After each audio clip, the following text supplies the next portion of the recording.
Il y avait une autre manière, en tout cas, dans laquelle, moi je me reconnais bien quand je suis connectée, quand je me sens en lien avec quelque chose de plus grand que moi, c'est cette capacité à ressentir aussi la vie pleinement.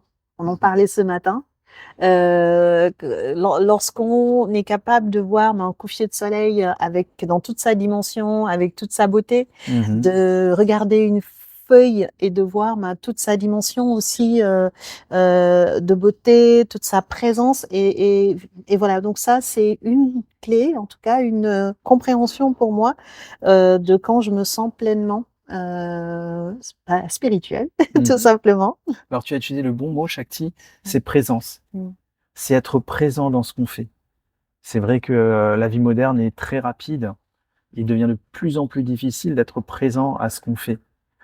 Et il devient de plus en plus difficile de ne pas anticiper l'étape suivante. Mm. Être présent, c'est quoi? C'est simplement être à l'attention de ce qui se passe autour de soi. C'est rentrer pleinement dans ses cinq sens. Qu'est-ce que je sens comme odeur? Qu'est-ce que je vois? Qu'est-ce que j'entends? Le vent sur ma peau. C'est vraiment être dans tous ses sens et accueillir les choses telles qu'elles sont.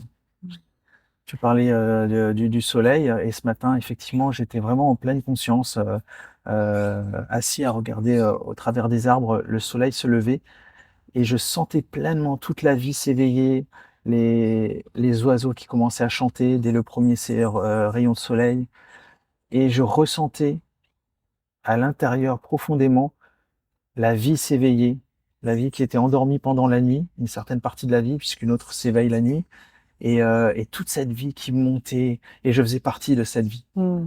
Et je faisais ça au travers de mes cinq sens. J'essayais de ressentir tout. C'est bien. Et donc finalement, en fait, on est dans une forme aussi d'incarnation qui est aussi notre propos sur cette chaîne, de dire que la spiritualité, elle peut être vue de manière extérieure comme quelque chose d'abstrait, quelque chose de conceptuel, d'intellectualisé, et que selon nous, en tout cas dans la manière où on perçoit la spiritualité, c'est aussi de pouvoir l'incarner, et donc de pouvoir l'incarner à travers ses cinq sens, de pouvoir l'incarner à travers ses actions, à travers la vie en général. Et dans la façon dont une personne vit, on peut effectivement voir pas mal de choses en termes spirituels, puisque tout est spirituel finalement. Mhm. Donc manger, c'est spirituel, boire, c'est spirituel, dormir, c'est spirituel.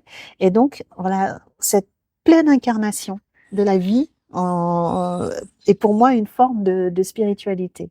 Tout à fait, Shakti. Si on était juste spirituel devant cette caméra, par exemple, Mm. quel est l'intérêt? Mm. Et on voit beaucoup dans les milieux spirituels des gens qui parlent beaucoup d'aimer l'univers. Et en discutant avec eux, dans la même discussion, on entend: «Ah, j'aime l'univers, j'aime tout, mais mon voisin, c'est un con». Et ben, le voisin, c'est aussi l'univers. Mm. C'est vraiment reconnaître que tout ne fait qu'un et que pour aimer l'univers, il faut accueillir chaque chose de la vie. Voilà la spiritualité. Donc reconnaître qu'on est parti d'un grand tout finalement. Mhm. Mm.